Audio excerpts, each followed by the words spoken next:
Question number 8। Question देखो सभी लोग, क्वेश्चन देखो तो क्वेश्चन देखो, लिखा लिखा नहीं करोगे फिर नहीं समझोगे। यदि ए और बी क्रमशः, देखो फिर से, यदि ए और बी क्रमशः कितने यहाँ पे दिए हुए हैं, देखो ए का मान है -2 और -2 और बी का मान है 2 और -4 हो तो, और एक बार देखो, यदि ए और बी क्रमशः -2 और 2 और -4 हो तो बिंदु P के निर्देशांक ज्ञात कीजिए।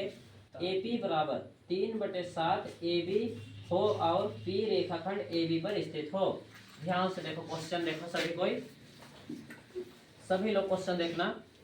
मान लो कि यहाँ पे ये A है और ये क्या है, B है, और A का मान यहाँ पे दिया हुआ देखो तो -2 और -2, B का मान है 2 और -4।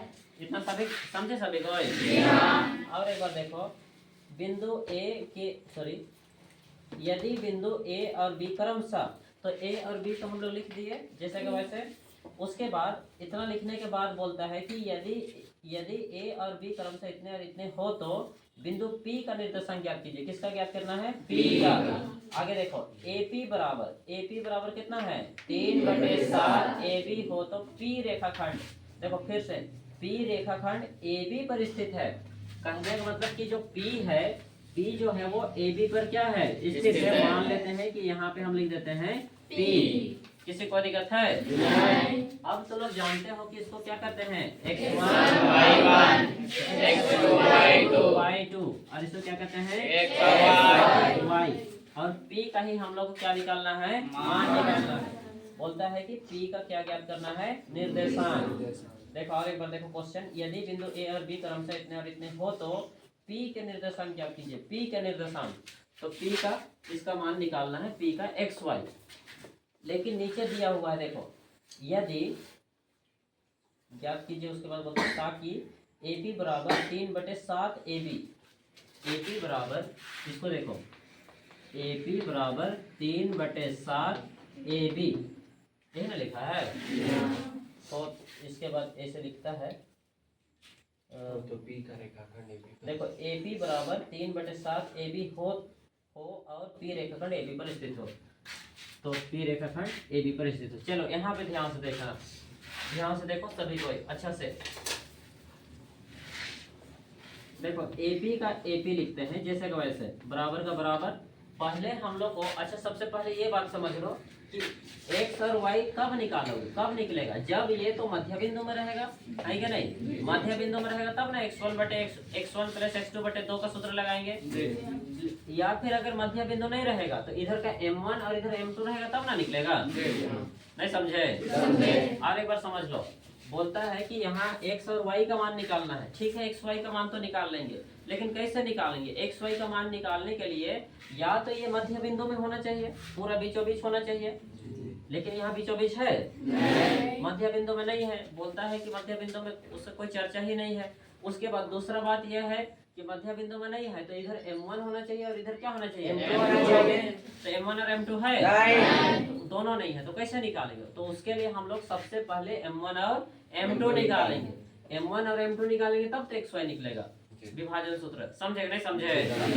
तो अभी हम लोग m1 और m2 निकालने की कोशिश करते हैं। ध्यान से देखना, AP का AP लिख दिए, ठीक है, 3/7 का 3/7 लिखे। AB के जगह में देखो, AB को क्या करते हैं, AB यहाँ पे देखो, चित्र में देखना, A और B यहाँ से यहाँ तक है, यहाँ से यहाँ तक AB है। तो क्या हम इस AB को AP जोड़ BP लिख सकते हैं क्या? लिख सकते हैं कि नहीं लिख सकते हैं? लिख सकते हैं। और एक बार देखो, इस AB को यहाँ से यहाँ तक को, यहाँ से यहाँ तक जो है दूरी, यहाँ से यहाँ तक जो दूरी है, यहाँ से यहाँ तक, ये पूरा AB है।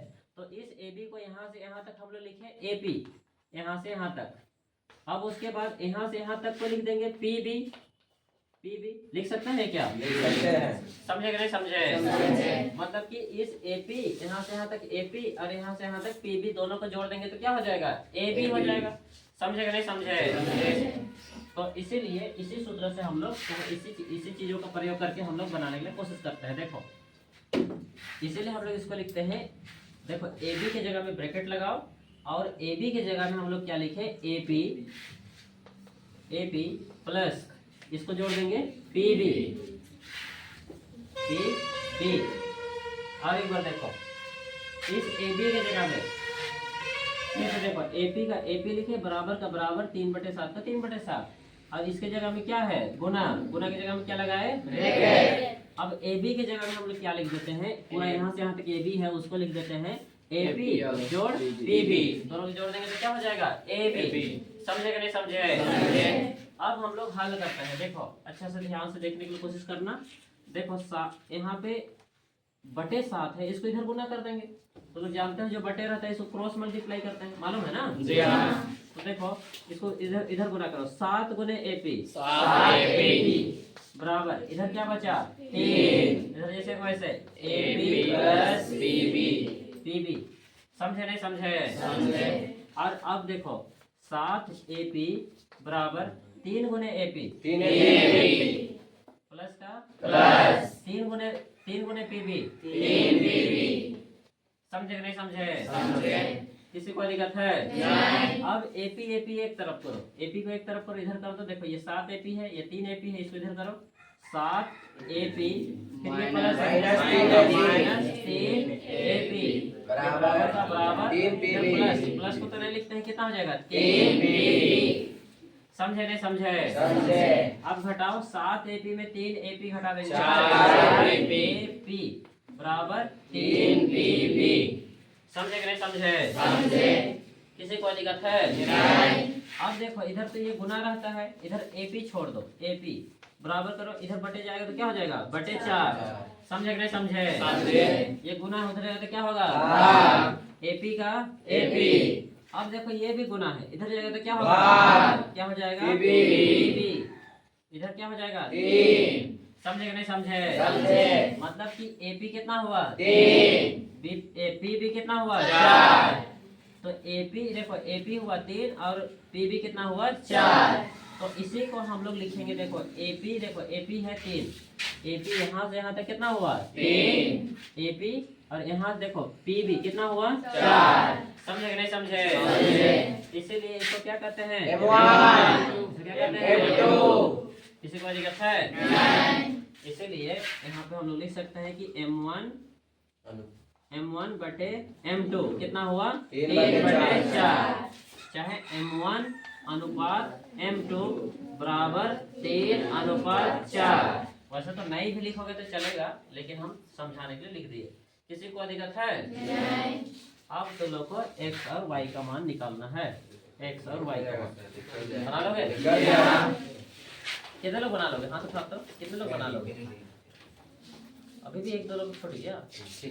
चलो हाथ नीचे, हम बता देते। देखो x का मान बता देते हैं। x का मान, x का सूत्र बताओ M1 x2 plus M2 x1 बटे M1 प्लस M2। अब देखो ये x का x लिखे, जैसे कि वैसे x का x लिख दिए, बराबर का बराबर M1 का मान देखो कितना है 3, बीच में गुना x2 का मान 2, x2 का मान कितना है 2 लिख दिए, प्लस का प्लस M2 4 बीच में गुना x1 -2 कितना है -2 बटे 3 + 4 3 प्लस 4 प्लस का प्लस M2 का मान 4। समझे सभी को? अब देखो 3 दूना 6 प्लस गुने माइनस 4 दूना 8, दोनों को जोड़ दो 7। अब देखो 6 में 8 घटाओ नहीं घटेगा, तो 8 में 6 घटाओ -2 बटे 7। तो x का मान कितना हुआ -2 बटे 7। किसी को दिक्कत है? नहीं। इसी प्रकार से y का भी मान तो लोग को निकालना है M1 y2 plus M2 y1 बटे M1 प्लस M2। अब तो बना लोगे? जी हाँ। किसी को दिक्कत है? नहीं। मान बैठाओ, जो है आंसर छोड़ के बहुत हार्ड लग रहा है। हम नीचे लिख देते हैं, ध्यान से देखो। x का मान कितना आया है? -2/7 x का मान है -2/7। y का मान आएगा -20/7 20/7। तो देखो x का मान हुआ -2/7 और y का मान हुआ -20/7। हल कर लोगे ना? जी हाँ। इसको हल करना, मान बैठाना कि बता देते हैं? नहीं। तो अब देखो, अब हम लोग के पास देखो x का मान आ गया, y का मान आ गया, तो p का मान देखो, p का मान क्या होगा? p का मान x y बराबर, देखो x का मान कितना है? -2/7 और y का मान कितना है? -20/7। ब्रैकेट बंद। तो इस प्रकार से होगा आंसर। बहुत हार्ड है। इसके साथ साथ में 8वां नंबर भी खत्म हो गया। 9 नंबर खत्म। 9 नंबर बना